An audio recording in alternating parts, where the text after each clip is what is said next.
Everybody's shouting, everybody's screaming. If you work in film, just like I do, you will understand.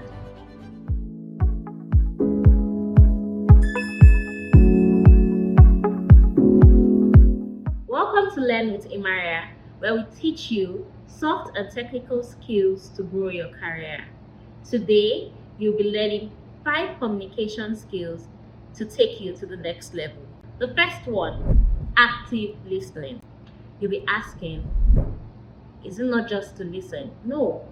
Active listening is the intent to understand and respond with intelligence. So what do? How do you actively listen? So let's say a colleague comes to you and is talking to you about a particular issue. What you do is you put everything aside and you listen to that person, you focus on that person.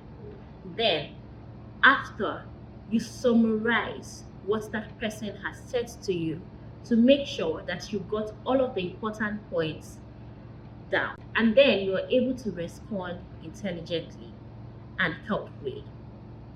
Second one is clarity and conciseness. Clarity just simply means you should be clear. Whatever you are saying should be clear. You should know what exactly it is that you want to say. And then, concise. You should go straight to the point. Don't beat around the bush. Take, for instance, you want to find out what is going on into a particular project. You go and say, "Hi, Miss Femi. I need you to please help me get A, B, and C done. And I would need it to be done at so and so time." Do not beat around the bush. It is not time for familiarity. It is time to be clear and to be concise. Number 3 is emotional intelligence. You should be able to manage people's emotions and your emotions. Why? Some environments are high stress environments. Everybody is shouting, everybody is screaming. If you work in film, just like I do, you will understand.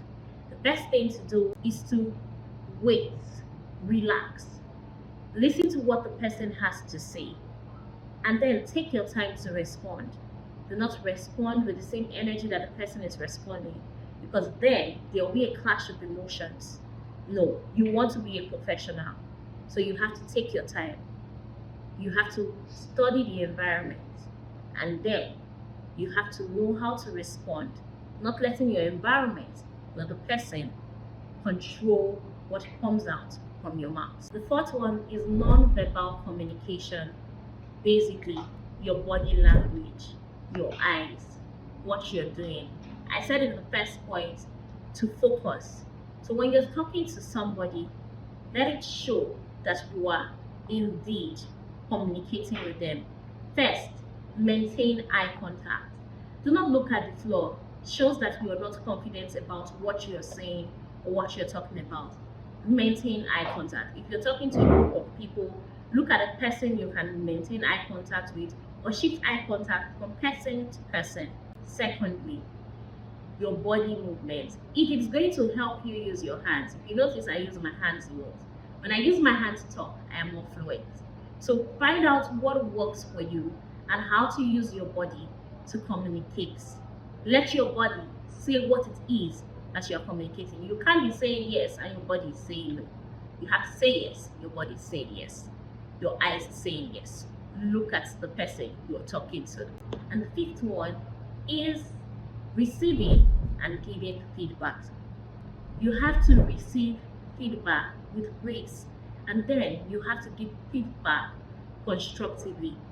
You do not come to criticize. You can say, "I like your project, but I think that if we do it like this or do it like that, it could be better." Don't say, "This your project does not make sense." No, it is a professional environment. Keep your personal bias at home. Say it constructively, and then when receiving feedback, receive it with grace. Now, I know this is hard for a lot of people, especially if this feedback is not coming to you constructively. You have to do well to maintain a neutral face, especially when you are being corrected. Well, Those are the 5 communication tips you need to learn to skyrocket your career. The first one I said is active listening. Second one is clarity and conciseness. The third, emotional intelligence. The fourth is non-verbal communication. And the fifth one, receiving and giving feedback. I would like to know which of them you will be practicing more this week. Please do not forget to subscribe, share, and like. Thank you very much. Bye.